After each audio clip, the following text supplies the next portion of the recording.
Welcome back, everybody. It's time for another deep dive.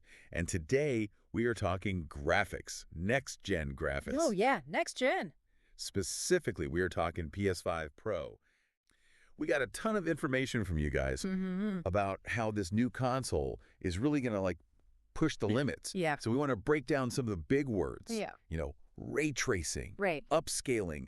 What do those even mean? And what are we actually going to see when we play this game? Yeah. Well, so we've seen this sort of steady march forward in graphics, and the PS5 Pro looks like it's going to be another big leap.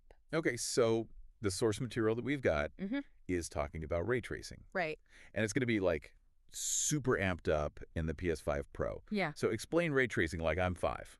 Okay, so imagine you're in a room, right? And you got a beam of light shining in through a window. And you can see the dust motes, you can see everything in that beam. And the way it's bouncing off surfaces, that's what ray tracing is trying to do in a video game. So it's not just like a light and shadow that somebody painted on there. It's Right. really calculating, Simulating how the light would actually interact. Yeah, yeah. Okay, so that's going to make reflections look better. Yes. Shadows look more realistic. Yes. Deeper. Okay. And think about a horror game, right? And how much more creepy and immersive it's going to be with realistic shadows. Yeah, okay. I'm getting it. So the article also mentioned some specific types of ray tracing, like ambient occlusion, lumen diffuse, opaque, and translucent surface reflections. Right, right. What are all those? What do they do? So these are all ways that ray tracing is used to enhance specific visual elements. Okay. So ambient occlusion, for example, that's going to add depth and realism to shadows. So objects are going to feel more grounded in the environment. Think about a rock on a dirt path. You'll see subtle shadows where the rock touches the ground. Okay, yeah. And then lumen diffuse lighting, that simulates how light scatters realistically. Okay. And that's going to create a much more natural and believable look, especially in scenes where you have a lot of indirect light. Okay, so it's almost the difference between a cartoon and a live action movie. Exactly, yeah. And then with the ray traced reflections, you've got opaque reflections and translucent reflections. So opaque reflections, those handle the way light bounces off of shiny surfaces, like metal or polished wood. And then the translucent ones simulate light passing through semi-transparent materials, Right. like glass or water. Gotcha. Okay, that's awesome. So, I mean, this all sounds amazing, but I have to ask, is this really going to look as good on the PS5 Pro as it would on Right.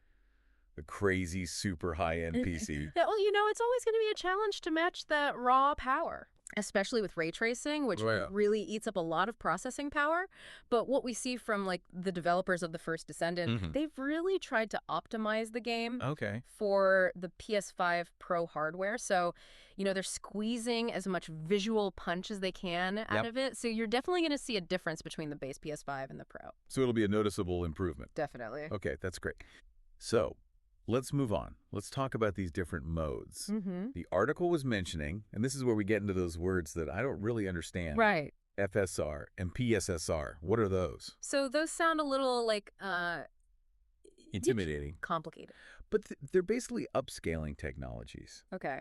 Think about it you've got this super smart TV that can take a smaller image, make it bigger, sharper, without losing any of the details. Okay. That's what FSR and PSSR do. They render the game at a lower resolution and then they upscale it to whatever your display's native resolution is. So it's basically tricking our eyes kind of, into seeing a higher resolution. Yeah. Without the console having to actually do all that work. Exactly. Yeah. And this is going to help boost performance. Exactly. So you're going to get higher frame rates, smoother gameplay. Okay, that's awesome. And it was talking about specifically on the PS5 Pro, it's going to combine PSSR with what's called FSR frame generation. Right. So what is that and how does that work together? So this combo is actually creating additional frames. Oh, wow. Based on previous ones. So it's making the gameplay even smoother, especially during those really action-packed, crazy moments. So it's you get to have your cake and eat it too. Exactly, yeah. You get the really high-end visuals, but you also get really smooth performance. Yeah. Okay, that's awesome. So I know that there are other upscaling technologies out there. You've got DLSS and XSSS. Is PSSR any good? Why did the developers choose it? So they're all actually really impressive in different ways. Okay. But they all have, like, their own strengths and weaknesses. Okay. Right? And it seems like, based on what we know, PSSR is holding its own against the competition. Okay. So it looks like the developers probably felt that it was the best fit and the specific visual experience that they were going for. Okay, I got it. Awesome. So we've learned a lot today. I feel like my brain is like full. Yeah. We learned about ray tracing, Yeah. which is going to make like light and shadows and reflections in games look amazing, like way better. And then these upscaling technologies like PSSR that are going to help boost performance so we don't have to sacrifice all of that visual fidelity. Pretty cool. Yeah, it's cool stuff. It really shows how game developers are just constantly pushing the boundaries of what's possible.